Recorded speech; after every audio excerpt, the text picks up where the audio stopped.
Hello আসসালামু আলাইকুম, welcome to my channel. আজকে আমি আমার ছাদ বাগান থেকে করব ছাদ বাজার। এবার প্রথমবারের মতো আমার বাগানে হয়েছে ফুলকপি।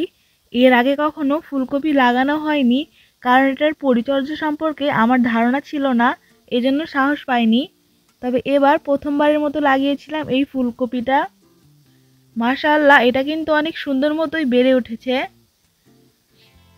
জায়গা কম থাকার কারণে আমি এখানে একটা আম গাছের পাশে এটা লাগিয়ে রেখেছিলাম, ভেবেছিলাম হবে না হয়তো, কিন্তু দেখুন এটার গ্রোথ কতটা ভালো হয়েছে। আজকে আমি এই ফুলকপিটাকে উঠিয়ে নিয়েছি। আম্মু এটা দিয়ে মাছ রান্না করবে। এটা আর বেশি বড় করব না, এই অবস্থাতেই খেতে অনেক মজা লাগবে। আর এটা দেখতেও কিন্তু বেশ দারুণ লাগছিল। এরপরে আমি গাছ থেকে কিছু চেরি টমেটো নিব। এই গাছটাতেও কিন্তু অনেকগুলো টমেটো হয়েছে। এই পর্যন্ত এখানে ৮০টার মতো টমেটো হয়েছে, আরও তো ফুল আসছেই।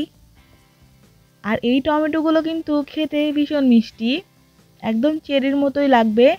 এটা যখন আরও লাল হয়ে যাবে তখন এটার টেস্ট আরও বেড়ে যাবে। যেহেতু এখনই হালকা হলুদ হয়ে যাচ্ছে, আমি এটা এখনই উঠিয়ে নিব। আর একটু পাকতে দিলে এখানে পাখি এসে খেয়ে ফেলবে। টমেটোগুলো উঠিয়ে নিব, আর এগুলো উঠাতে কিন্তু আমার ভীষণ মজা লাগে। আপনারা যারা আমার চ্যানেলে নতুন, প্লিজ আমার চ্যানেলটিকে সাবস্ক্রাইব করে দিবেন আর পাশে থাকা বেল আইকনটি অবশ্যই বাজিয়ে দিবেন। আমি ধীরে ধীরে সব টমেটোগুলো এখানে উঠিয়ে নিব।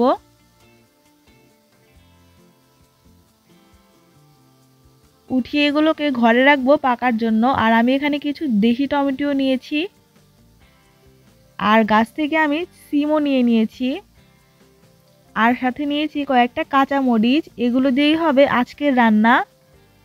সিমগুলো কিন্তু একদম ফ্রেশ ছিল। এর আগেও আমরা দুইবারের মতো গাছ থেকে সিম সংগ্রহ করেছি, আর এবার শেষবারের মতো নিলাম। বাগান করার ক্ষেত্রে কিন্তু অনেক আনন্দ কাজ করে। আপনি যেহেতু একটা গাছ নিজের হাতে লাগাবেন, এরপরে সেখান থেকে কিছু একটা সংগ্রহ করবেন, সেটার মাঝখানেও আলাদা তৃপ্তি পাবেন। এই যে এটা হচ্ছে বাঁধাকপি। এটা এখনো বড় হয়নি, কিন্তু ভিতর থেকে টাইট হয়ে আসছে। এটাও দেখতে বেশ দারুণ লাগে। নার্সারি থেকে অনেকগুলো গাছ কিনেছিলাম, তখন এই বাঁধাকপিটা আমাকে আঙ্কেল গিফট করেছিল। দেখা যাক এইটা কেমন হয়। এখানে 2টা চারা রয়েছে, আরও অনেকগুলো চারা ছিল, কিন্তু বৃষ্টির মধ্যে লাগিয়েছিলাম যার কারণে নষ্ট হয়ে গেছে, সারভাইভ করতে পারেনি। তার ভিতরই মাশাআল্লাহ এটা টিকে গেছে। আর এখানে রয়েছে ক্যাপসিকাম। এখানে একটা ক্যাপসিকামও ধরেছে। এটাকেও নেট দিয়ে বেঁধে রেখেছি, না হলে পাখি এসে নষ্ট করে ফেলে।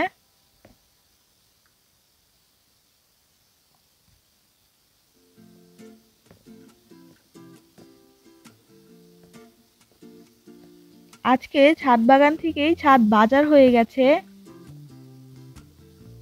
এগুলো দিয়ে রান্না করা হবে রুই মাছ, আর এগুলো দেখতে কিন্তু বেশ দারুণ লাগছে, একদম টাটকা সবকিছু। আমার কাছে তো বাগান করতে বেশ ভালোই লাগে। আপনাদের কাছে কেমন লাগে অবশ্যই কমেন্ট করে জানাবেন। আর আমার এই ধরনের ভিডিও ভালো লাগলে অবশ্যই ভিডিওতে একটা লাইক দিবেন এবং চ্যানেলটি সাবস্ক্রাইব করবেন।